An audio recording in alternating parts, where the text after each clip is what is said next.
둘, 셋. 안녕하세요. 저희는 교모서 표정 내 존재하는 면역세포 규명을 주제로 연구를 진행할 백준우, 이승은, 진재원, 오윤진입니다.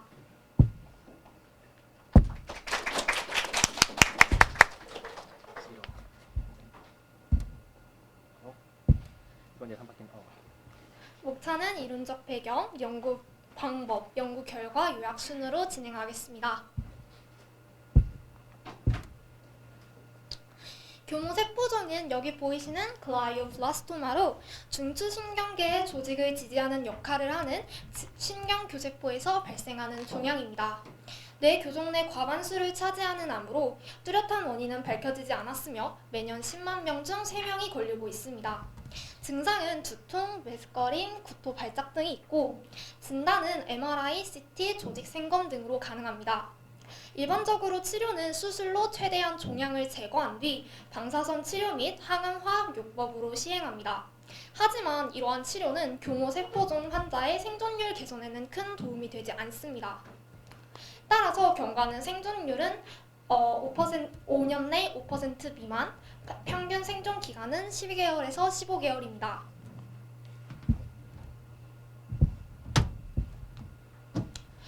교모세포종은 콜드 튜머입니다.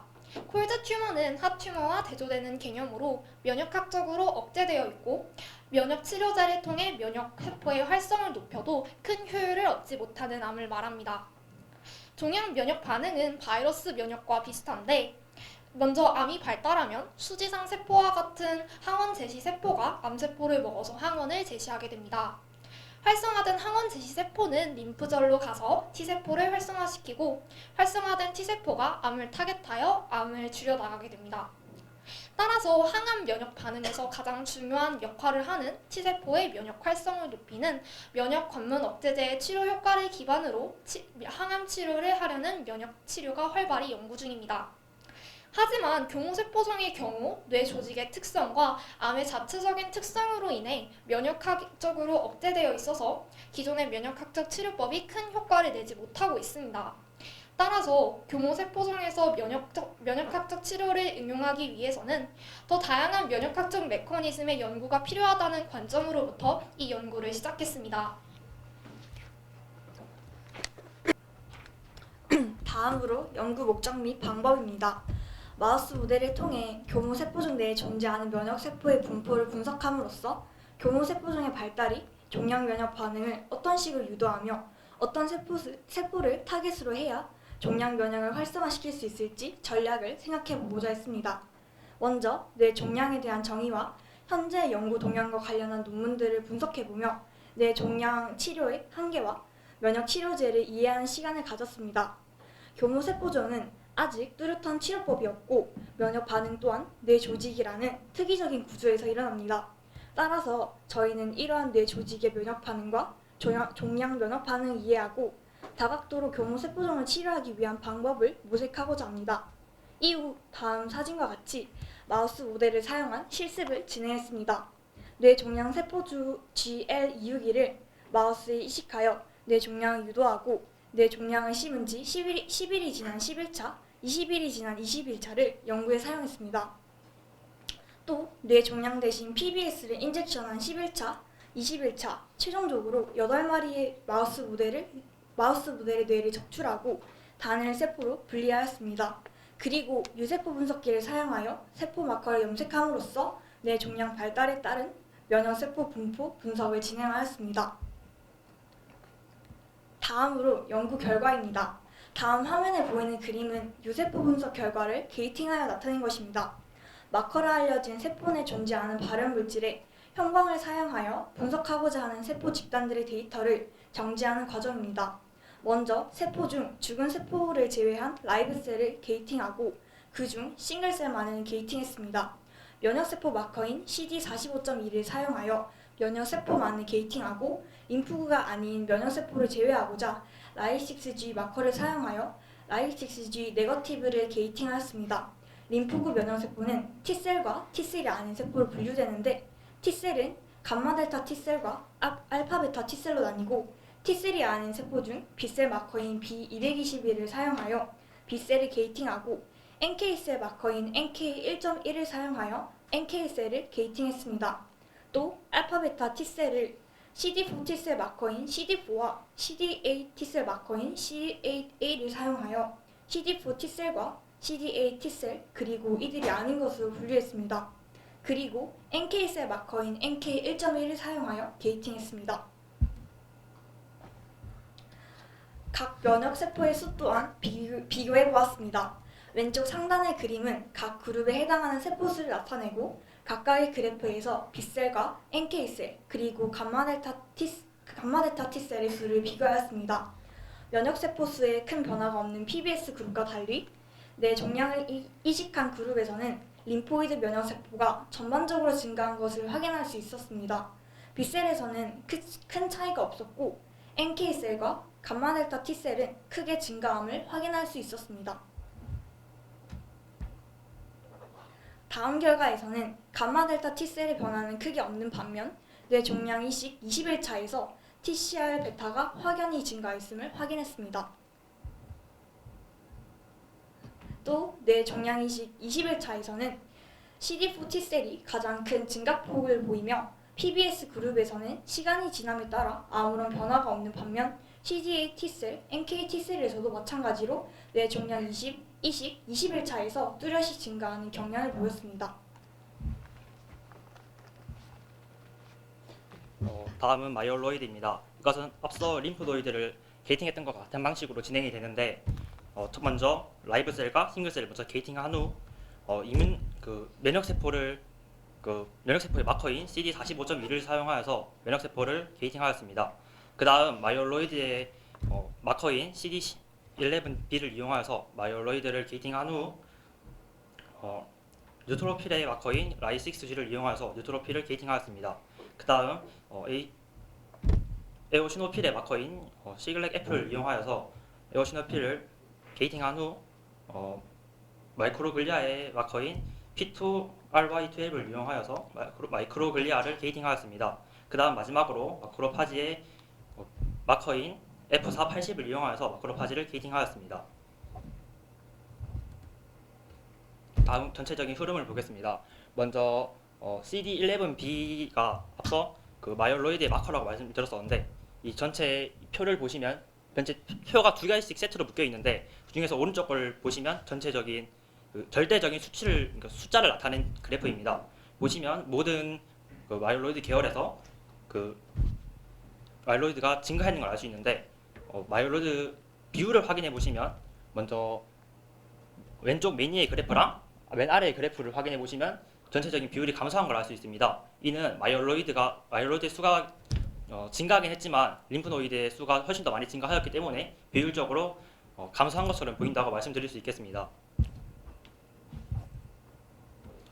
그리고 이제 아래를 보시면 마크로파지 경우도 앞서와 같이 PBS 그룹에서는 크게 차이가 보이지 않으나 GL261을 인젝션한 그룹에서는 크게 증가한 걸 볼 수 있습니다. 하지만 마이크로글리아의 경우에서는 저희 예상과 달리 PBS 그룹에서는 큰 차이가 없으나 GL261을 인젝션한 그룹에서는 크게 감소한 걸 볼 수 있습니다. 이것은 저희가 실험 과정에서 실수로 인해서 오류가 발생하였다고 볼 수 있을 것 같습니다. 네, 마지막으로는 저희가 한 연구 결과를 요약하는 단계입니다. 결과 부분을 요약하겠습니다. 첫 번째, 암세포를 쥐에 심고 유도된 이뮨셀 표면에 제시된 수용체와 저희가 투입한 항체가 결합하는 특이적 면역 반응을 이용하였습니다. 이를 바탕으로 항체가 띠고 있는 형광 물질을 이용해 팩스 분석을 하였고 최종적으로 뇌에 유도되는 면역세포들을 규명하였습니다. 그리고 팩스 분석 결과 앞서 언급한 것을 잠깐 얘기하고자 합니다. 아래의 몇 가지 세포에 대한 면역세포 분포를 나타낸 그래프인데요. 림포이드와 마이엘로이드 모두에서 GL261 암세포의 데이10과 데이20 저 색깔 칠해진 부분에 그 변화 경향을 보게 되면 20일차에 해당하는 GL261 모델이 면역세포가 증가하는 것을 확인할 수 있었습니다. 네, 그리고 저희가 한 연구에 대한 고찰입니다. 첫 번째, 마우스 모델을 이용하였고 근데 이 마우스 모델과 실제 인간에게 적용하는 면역세포 연구는 차이가 존재하기 때문에 이 부분에 대한 추가 연구는 더 필요하다고 생각하는 바입니다. 두 번째, 저희가 결론을 도출하는 과정에서 마우스 모델을 총 8마리를 사용하였는데 이 비교군 수가 각 실험마다 2개로 수가 적었기 때문에 통계 처리는 불가능하였고 경향성을 확인하는 데 초점을 둔 채 연구를 진행하였다는 부분을 말씀드리고 싶습니다. 그리고 세 번째, 인비보 모델 그리고 인비트로 모델의 이것에서 저희가 사용한 것은 인비보 모델이기 때문에 변수가 많이 존재하게 됩니다. 이를 고려한 편차를 확인할 필요가 있습니다. 네, 그리고 의의입니다. 첫 번째, 튜머에 대한 면역을 활성화시킬 타겟세포에 대해 알게 되었습니다. 몇 가지 예시를 들자면 T세포, 그리고 마크로파지, 에오시노필 등이 있습니다. 최종적으로 현재 항암치료, 방사성 치료와 같은 것에 의존하지 않고 체내에서 일어나는 면역 반응을 통해 암을 치료할 수 있는 차세대 치료에 이용될 전망입니다. 네, 이상으로 발표 마치도록 하겠습니다. 감사합니다. 네, 저는 K18번 팀 조교 강병훈이라고 하고요. 저에게 연구는 도화지와 같다고 생각합니다. 지금도 계속 그려나가고 있고 그림이 5년 동안 완성될지 모르겠는데 일단은 그리고 있습니다. 그리고 있고 그다음 소감은 저희 팀은 약간 사랑이 좀 많이 넘치는 그런 팀이 아니었나 싶고 근데 제가 생각했던 것보다 달리 사전 연구 발표도 봤을 때도 과학과 학생들이 일반고 학생보다 상당히 뛰어나다는 걸 느꼈고 뭔가 대한민국의 미래는 밝다. 근데 왜 노벨상이 안 나올까 약간 이런 생각을 했지만 그래도 되게 재밌는 시간이었고 대학원 생활에 좀 약간 칙칙하기도 하고 반복되는 생활일 텐데 그 중에 뭔가 한 줄기 빛이 아니었나 싶기도 하고 그리고 이 URP 저희 팀 윤진이랑 재원이랑 승은이랑 준우랑 제가 한 5번인가 얘기했는데 하고 싶은 말은 대학 생활은 서울로 가서 하고 연구는 카이스트 가서 해라. 이상입니다.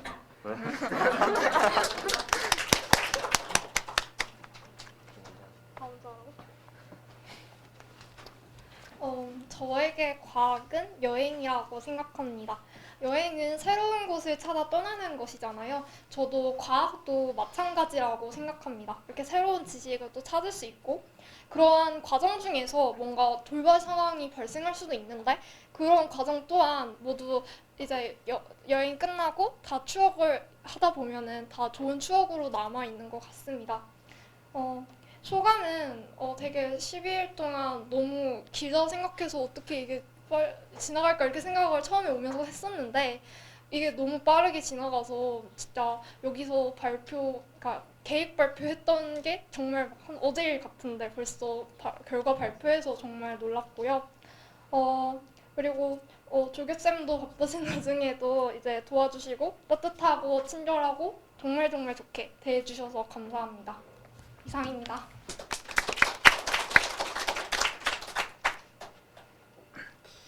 네, 제가 생각하는 과학은 그냥 과학입니다.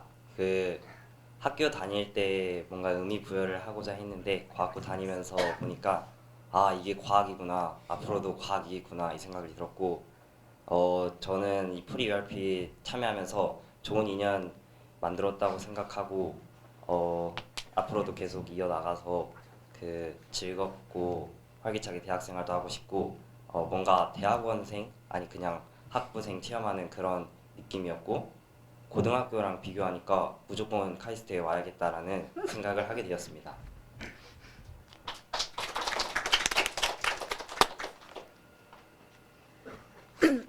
저에게 과학이란 바퀴입니다. 바퀴 없는 자전거, 바퀴 없는 자동차, 바퀴 없는 기차를 보신 적 있으신가요? 아마 없으실 겁니다. 하물며 하늘에 나는 비행기조차 바퀴로 활주로를 달려 이륙해야 합니다. 이처럼 과학은 지구라는 하나의 큰 공동체를 받쳐주는 든든한 토대이자 우리를 앞으로 나아가게 해주는 원동력이 되며 세상을 향해 힘찬 발돋움을 해갈 수 있게 하는 또 하나의 날개가 될 것이라 생각합니다. 따라서 저에게 있어서는 물론 과학을 좋아하건 과학을 좋아하지 않건 오래전부터 현재까지 미래에도 과학은 인류를 이끄는 바퀴가 되어 저희 앞날을 밝게 비춰줄 것이라 생각합니다. 그리고 소감은 저도 되게 막상 길게만 느껴졌던 그런 프로그램이 될까 하고 걱정이 앞섰던 참가였었는데 생각보다 다들 좋은 팀을 만났고 특히 좋은 조교쌤들 만났고 이렇게 행복한 좋은 인연들을 많이 만날 수 있게 된 것 같아서 참 여러모로 뜻깊었던 시간이었던 것 같습니다.